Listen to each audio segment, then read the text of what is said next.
शांति। प्रातः मुरली बाप दादा मधुबन। मीठे बच्चे, तुम्हें पहला निश्चय चाहिए कि हमको पढ़ाने वाला स्वयं शांति का सागर, सुख का सागर बाप है। कोई मनुष्य किसी को सुख शांति दे नहीं सकता।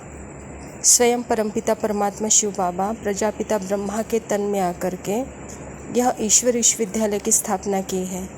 और परमात्मा खुद कहते हैं कि बच्चे, आप बच्चों को पहला निश्चय चाहिए कि हमें पढ़ाने वाला स्वयं सुख का सागर, शांति का सागर है।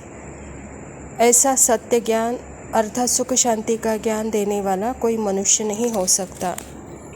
प्रश्न है, सबसे ऊंची मंजिल कौन सी है? उस मंजिल को पाने का पुरुषार्थ क्या है? बाबा कहता, एक बाप की याद पक्की हो जाए, बुद्धि और कोई की तरफ न जाए, यह ऊंची मंजिल है। इसके लिए आत्माभिमानी बनने का पुरुषार्थ करना पड़े। जब तुम आत्माभिमानी बन जाएंगे तो सब विकारी ख्यालात खत्म हो जाएंगे, बुद्धि का भटकना बंद हो जाएगा, देह के तरफ बिल्कुल दृष्टि न जाए। यह मंजिल है, इसके लिए आत्माभिमानी भव। बाबा कहता कि बच्चे, सबसे ऊंची मंजिल कौन सी है, अर्थात ऊंचा पुरुषार्थ कौन सा है? स्वयं को देह से अलग समझना, पार्ट से अलग समझना। मैं एक शांत स्वरूप आत्मा हूँ, आत्म अभिमानी बनने का पुरुषार्थ करना। बाबा कहता, यह बहुत ऊंची मंजिल है। इसमें विकारी ख्यालात बंद हो जाते हैं, बुद्धि का भटकना बंद हो जाता है, बिल्कुल बुद्धि स्थिर हो जाए। बाबा कहते हैं यह मंजिल बहुत ऊंची है। तो बच्चे सदा आत्म अभिमानी भव। धारणा के लिए मुख्य सार है, ज्ञान से अपनी दृष्टि का परिवर्तन करना है, आत्म अभिमानी बन विकारी ख्यालात समाप्त करने हैं, किसी भी विकार की बास न रहे, देह तरफ बिल्कुल दृष्टि न जाए। बाबा कहता है ज्ञान से अपनी दृष्टि परिवर्तन करो। पहले अपने को देह समझते थे, अभी मैं देही आत्मा हूँ। तो यह परिवर्तन से बाबा कहता विकारी ख्याल समाप्त हो जाएंगे, विकारी ख्यालात समाप्त हो जाएंगे, विकारी बास देह के संबंध की दृष्टि वृत्ति नहीं रहेगी, कहता बाबा। दूसरा पॉइंट है, बेहद का बाप ही हमें पढ़ाते हैं, ऐसा पक्का निश्चय हो तब याद मजबूत होगी। ध्यान रहे माया निश्चय में ज़रा भी हिला न दे।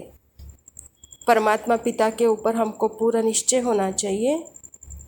इसमें बाबा कहता जितना निश्चय पक्का है उतना याद की स्थिति मजबूती पक्की होगी, कहता बाबा। तो इसमें माया ज़रा भी हिला न दे, अर्थात ज़रा भी संशय बुद्धि न बनाए। के वरदान है, सेवा भाव से सेवा करते हुए आगे बढ़ने और बढ़ाने वाले निर्विघ्न सेवाधारी भव। सेवा भाव सफलता दिलाता है। सेवा में अगर अहम भाव आ गया तो उसको सेवा भाव नहीं कहेंगे। किसी भी सेवा में अगर अहम भाव मिक्स होता है तो मेहनत भी ज़्यादा, समय भी ज़्यादा लगता है और स्वयं की संतुष्टि भी नहीं होती। सेवा भाव वाले बच्चे स्वयं भी आगे बढ़ते हैं और दूसरों को भी आगे बढ़ाते हैं। वे सदा उड़ती कला का अनुभव करते हैं। उनका उमंग उत्साह स्वयं को निर्विघ्न बनाता को और दूसरों का कल्याण करता है। बाबा कहता सेवा भाव से सेवा करते हुए आगे बढ़ो और आगे बढ़ाने वाले निर्विघ्न सेवाधारी। तो सेवा, जहाँ सेवा भाव है, बाबा कहता वहाँ अहम भाव नहीं है। और जहाँ सेवा में अहम भाव मिक्स होता है तो वहाँ मेहनत ज़्यादा, समय ज़्यादा और संतुष्टि कम, कहता बाबा। इसीलिए सेवा भाव से सेवा करने वाले दूसरों का भी कल्याण करते हैं, उमंग उत्साह में रहते हैं, वह खुद भी निर्विघ्न रहते हैं, दूसरों को भी निर्विघ्न बनाते हैं। स्लोगन है, ज्ञानी तो आत्मा वह है जो महीन और आकर्षण करने वाले धागों से भी मुक्त है। अच्छा, मीठे मीठे सिकिलते बच्चों प्रति माता पिता बाप दादा का याद प्यार और गुड मॉर्निंग। रूहानी बाप की रूहानी बच्चों को नमस्ते। हम रूहानी बच्चों की रूहानी बाप दादा को याद प्यार और नमस्ते। लव यू बाबा, शुक्रिया। ओम शांति।